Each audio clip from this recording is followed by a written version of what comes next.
Aujourd'hui, nous allons voir le traitement de photos HDR. Ce sont des photos qui ont été prises en multi-exposition. Nous allons commencer par ouvrir le logiciel Lightroom. J'ai sélectionné ici des photos que j'avais prises dans le cadre d'un reportage immobilier. C'était une pièce donnant plein sud avec un fort contraste et beaucoup de luminosité. Pour cette prise de vue, il y a 12 photos. 6 photos sont prises en fichier RAW, les autres sont prises en fichier JPEG. Les photos JPEG permettent une bonne prévisualisation. Chaque photo a donc été prise 3 fois. La première en exposition normale, la seconde en surexposition et la dernière en sous-exposition. J'ai pris aussi de cette scène une autre série de photos sous-exposées. Là, je ne ferai pas de traitement HDR, mais j'utiliserai la photo la plus sous-exposée pour avoir le meilleur rendu de la fenêtre. Je sélectionne les 3 photos.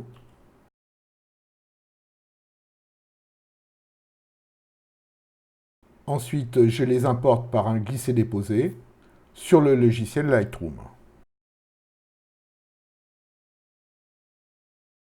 Nous retrouvons dans cette fenêtre toutes les photos que je vous avais montrées dans l'exemple, dont les 3 photos sélectionnées que je vais importer.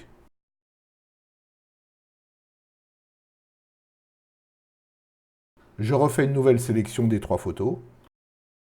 Ensuite, dans l'onglet Photos, je vais faire Fusion de photos HDR.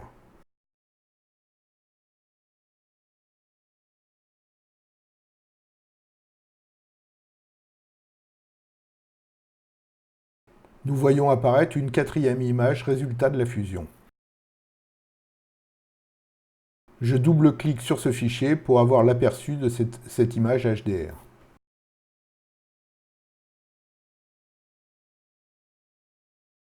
Vous pouvez voir que le résultat est déjà nettement mieux. Il y a une déformation à droite liée au grand angle.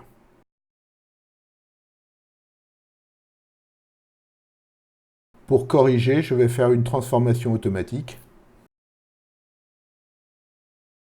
Le montant de l'étagère reste toutefois pas très droit et donc pour corriger le problème, nous allons faire un recadrage. J'en profite pour supprimer le bout de table basse sur le bas gauche de la photo. Ensuite, je vais remonter un peu l'image tout en gardant les pieds des chaises et des fauteuils. Je vais rééquilibrer la photo en travaillant sur le contraste. Sur la courbe de tonalité, je vais baisser les basses lumières et augmenter les hautes lumières. Je vais travailler les zones sombres de cette photo en utilisant les filtres gradués, en commençant par la partie basse de la pièce, en allant en dégradé jusqu'à la plinthe.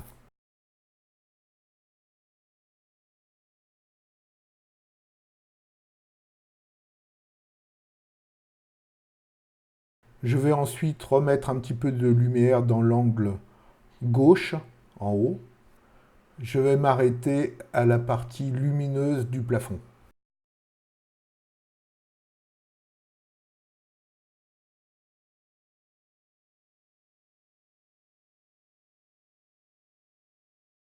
J'ai une image qui est plus équilibrée, mais il reste une zone d'ombre en bas au niveau des pieds, des fauteuils et des chaises. Là, je ne vais plus travailler cette zone avec l'exposition, mais en réduisant les ombres. Je vais y aller franco, je vais démarrer à l'extrémité la plus sombre à droite, et je vais sélectionner toute la zone en évitant les parties qui sont déjà bien exposées.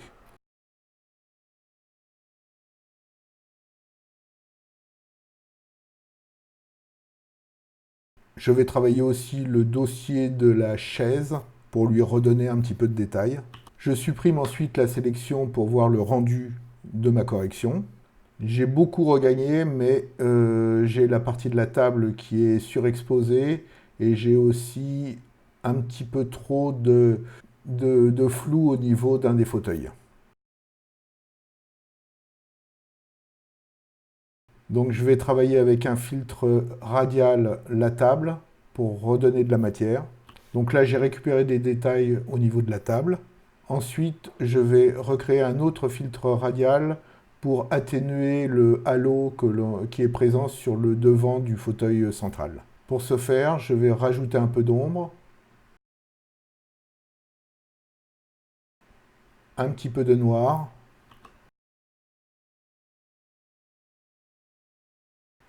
et pour finir, je vais augmenter la netteté. Je vais ensuite, toujours avec un filtre radial, remettre un petit peu de luminosité dans le bas droite de cette pièce. Là, j'ai toujours travaillé aussi en descendant les ombres. Nous allons ensuite modifier cette photo dans Photoshop pour récupérer du détail dans la fenêtre. Je ne supprime pas le profil, mais je vais convertir les couleurs. J'enlève la grille. Donc nous avons la même image, mais ouverte maintenant dans le logiciel Photoshop. Je vais ensuite rechercher la photo avec la meilleure exposition de la fenêtre. Je vais donc aller chercher la photo en fichier RAW correspondant à la vue salon numéro 5.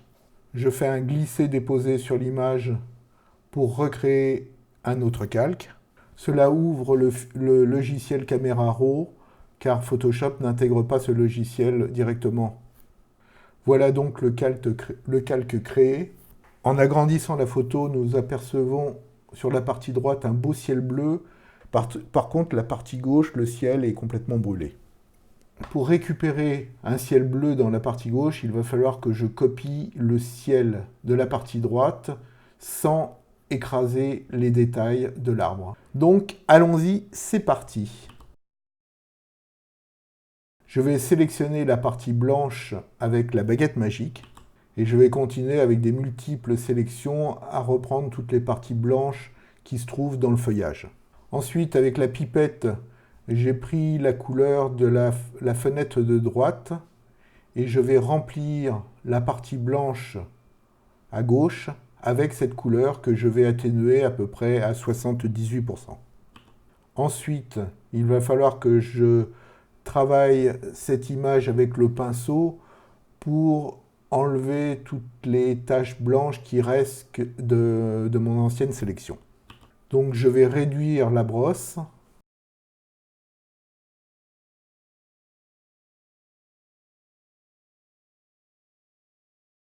Je vais encore réduire ce pinceau pour éviter au maximum de couvrir les parties vertes du feuillage.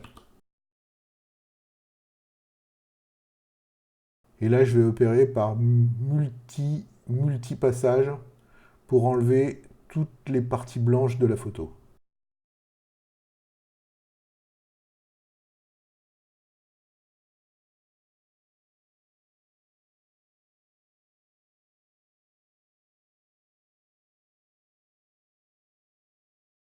Et retrouver ainsi un feuillage beaucoup plus naturel, car ce n'est pas un amandier en fleurs.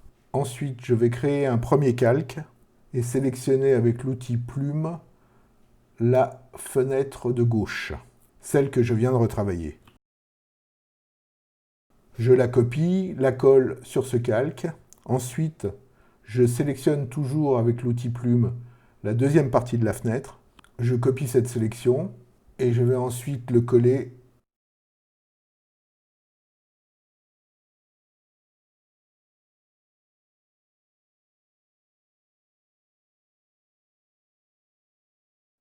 sur un nouveau calque que je crée, qui sera le calque 2.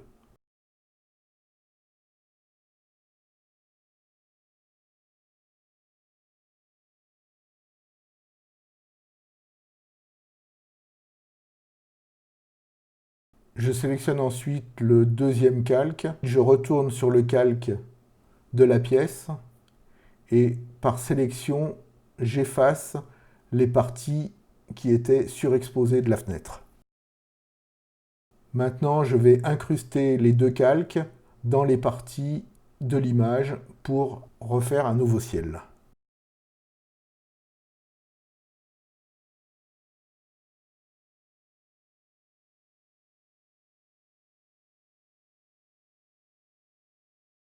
Je récupère le deuxième calque.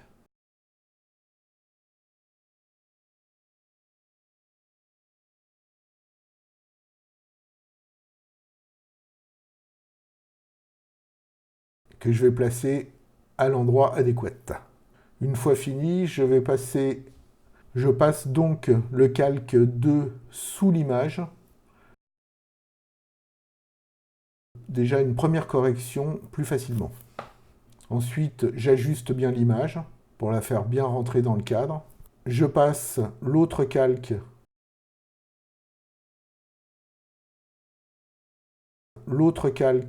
aussi sous la photo. Et je fais le même ajustement. En faisant un zoom arrière, donc je récupère la photo. Je vais avoir quelques ajustements à faire car en bougeant les différents calques, j'ai un peu bougé tout l'ensemble. Donc je réajuste les 3 calques. Et mon intervention sur Photoshop est finie, donc je vais enregistrer le travail. Je récupère la photo ensuite sur Lightroom.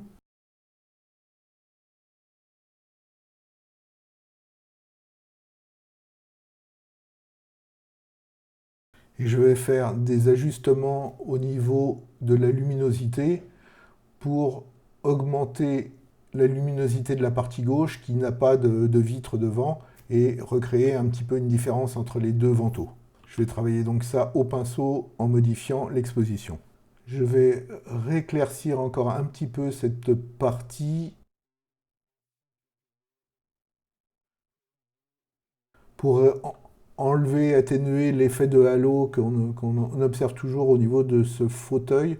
Je vais descendre un petit peu l'exposition générale de la photo. Je vais arrêter l'exercice ici. On pourrait continuer un petit peu à jouer sur les détails, à redonner un peu plus de texture à certaines parties de la pièce et tout ça, mais je pense déjà comme image d'accroche ou comme image pour une annonce immobilière que déjà le résultat est satisfaisant. J'espère que cette vidéo vous a plu, que vous avez appris certaines choses et que vous pourrez les mettre à profit pour traiter vos prochaines photos. Je vous remercie et j'espère à très bientôt. Au revoir.